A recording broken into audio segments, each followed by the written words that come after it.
Right guys, I've got a quick update with the DayZ Community Offline mode, or offline tools, or whatever it's called. You know what I'm on about. I'm just gonna, I just posted two videos on how you use it and how you get all the objects into your video, but I've just recently discovered something extra. So back to part two, you'll see that I showed you how to get objects into your server using Community Offline mode. Well, you can actually do that for Community Offline mode itself. So at the minute, we've got, if we get this clear up, so we've got some objects that, if we clear that, them objects were what was in the server where I've been working around other parts of the map. Um, if you don't save it, when you log out of Community Offline mode and back in, you'll have no objects. So if you save it, or I think even export, I always just use save, or I just use Control S. But I think if you save it or export it, it will actually save it to the Community Offline mode. But sometimes it doesn't always save, or sometimes, you know, if you go to click export, or even just save, sometimes you accidentally can misclick on clear, and you can clear the whole lot. So if you've been working on getting a nice custom area for like an hour or a couple hours or even days, right? And you accidentally click clear, and you haven't saved them objects, you've lost all that work. So what I'm going to show you is you can actually get them objects. So the objects you've got in your map, you can actually spawn in the community offline mode every time without worrying about anything. And you can just add extra items to it as well. It makes it really easy. So let me go ahead and show you. Um, I showed you how to add the files into init onto the server, and it's exactly the same as that for this. But I'll show you anyway, just in case it gets confused. So we are at Northeast Airfield, Krasnostov Airfield, and you can see it's virtually empty. There's nothing here. But I've already got some files ready. You'll need to go and get your objects where you put them into your server file. You need to go and get your objects. Now I've already just saved them, copied them onto a Notepad++. So what you need to do first, you need to get your spawn helper function and copy that. And then what you do need to go, that's the right one, but let's just reopen it. What you then do need to do is you need to go to your init C file, which is within your offline mode. So this is the start bat where we actually start it, and then here's your init. So just open up your init, and then it'll look like something like this. Apart from, unless you made any changes, that will, oh no, that won't be closed. That will be open, but this will have two forward slashes, and this will say in beta we trust. Okay, I've just removed that. But to start with, you go to the top, like you do in your server init file, copy the spawn helper function. Then what you need to do is you get your custom objects. Now mine might look a little bit different to what you might have. That's just because I've got a lot of objects and I've tried to organize it a little bit so I know where everything is. So for example, I've got this here, two forward slashes, Skiliski Military. All these items down here are what I've got on Skiliski Island. So if I if I ever put anything else there, if I ever add anything else to Skiliski Island, I know where to put my files because they're just organised. So if it looks a bit different, don't worry. But copy all your custom objects you put in. Then you need to go down to your void main, which is exactly the same as your init file in your server. You've got to do it within your void main. But then you would paste all the custom objects, and just make sure I've got that right.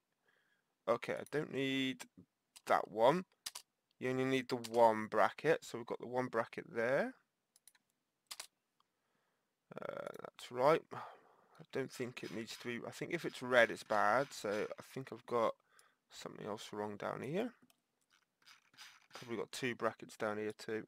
Go down the bottom, yeah, there we go.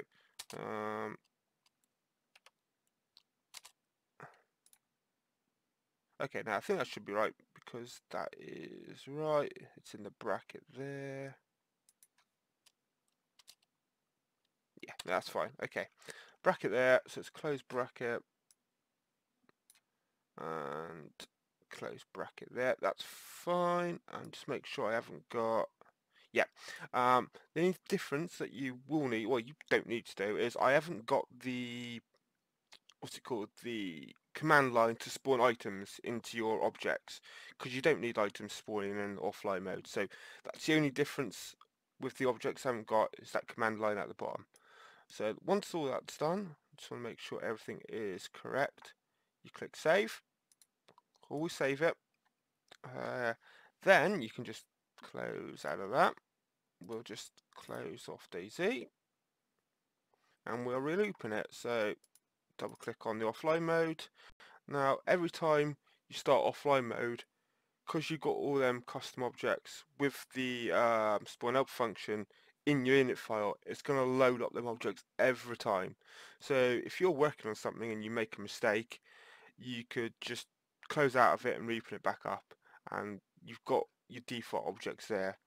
But I always recommend, if you're doing any changes to your map or anything, do about 5-10 minutes worth of work, add a couple of buildings or something, a couple of changes, then save it. Copy your custom objects, go and paste them into your notepad or something, or even upload them to your server, so then you've got a backup there, so then you can copy all your server objects back into the init file on the offline mode. So, right, we're back in, so, wrong one.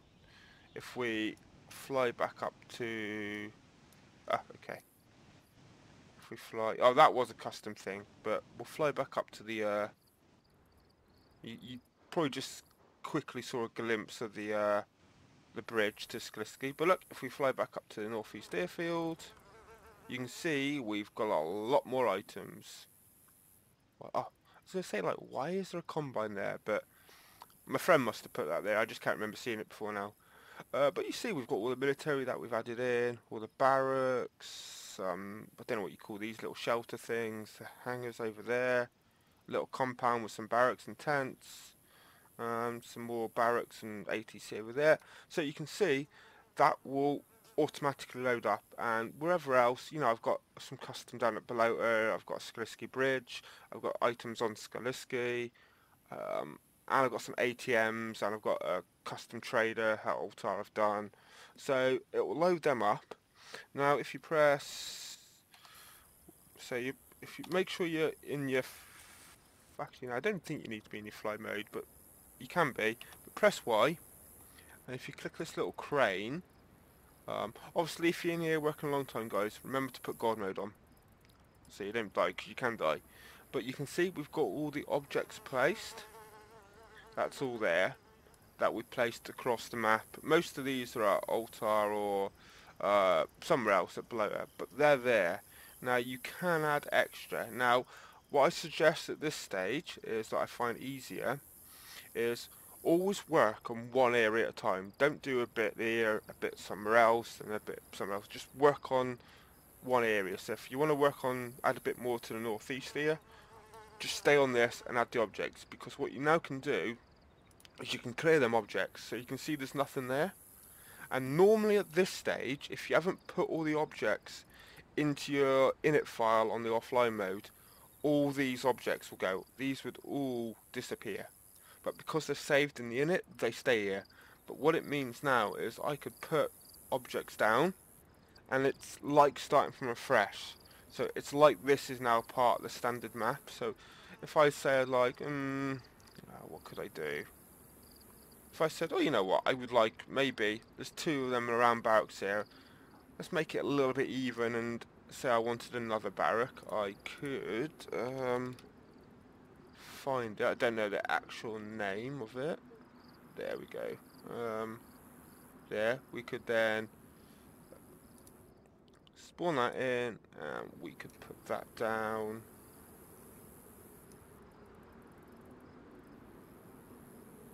And you know, we could put that down on the map as extra and make it look a bit better and add some stuff. Now, I'm not going to save that because I don't really want it there. I might add something in the future, or because my mate did this bit for me, I might say, look, do you want to just add a little bit here or there? But for now, that's fine, I'm not going to add that in. But if I was to add that in, and then press Control S, instead of it, say, like copying all these objects, it's just going to copy that one. So if we go back to, I haven't got it open, if we go back to Notepad++, don't save that, open up a new file, Control V. What it does, it will always give you the spawn helper function, which we don't need because we already got it. But then what it does, it just gives me that one object. If I place 2, 3, 20 objects, it would give me that many objects. But what you could do is then you could just copy that object. So you highlight it, copy it. You could go to your init file in here. And this, now because I've got this organized, it's going to be easier for me. Now, that was at Northeast Airfield, so just need to scroll down a little bit, and we got Northeast Airfield, so all these objects are at my Northeast Airfield, and then I could go to the bottom of it, enter, control, okay, no, not that bit, I must have copied that bit too. I could control V, and put that there, and there. At the bottom is my new thing. I would save it. Every time then I load up the offline mode, it would load with that extra building and all the other buildings. And you save that, and then what you would also do is you would need to get that. I'm just going to delete it. You'd go into your server files. So log onto your server panel, go into where your MP missions are, go to the DAYZ Chinaris Plus file, then find your init, and then exactly the same. This looks exactly the same as my init file on my server where it's all organized. I'd go and find the Northeast Airfield and copy and paste the object in the bottom there and save it on my server too. Obviously make sure you stop your server and then restart it once you've added the object, but then every time the server loads up, it would load up with all these, like all the stuff that's already in there, plus the extra one that would have been there. Okay, and it's easier just to organize it. Then once you've done that, say I wanted to then work on Skaliski Bridge, add some items there, I would go back into this, so I'd go back into this, clear that, and you can see when you cleared it, it clears the object, but it doesn't clear these because these are already in the init and they're saved. That's permanent now, unless I remove it. But then I could go to clear the list, go over to Skaliski, add some more items there, Control S that, go back into the init on the offline mode, paste them objects in the Skaliski file, the Skaliski section, save that, go back to my server and do exactly the same there. And you keep doing that and it keeps everything organised, all your objects are there. You don't have to have it organised. You don't have to have it where it says Skaliski Bridge. Where else we got? We should have Skaliski Island too somewhere. There's a lot. Okay, maybe I haven't got... Ah yeah, Skaliski Military. So that's the island. Skaliski Military is my island.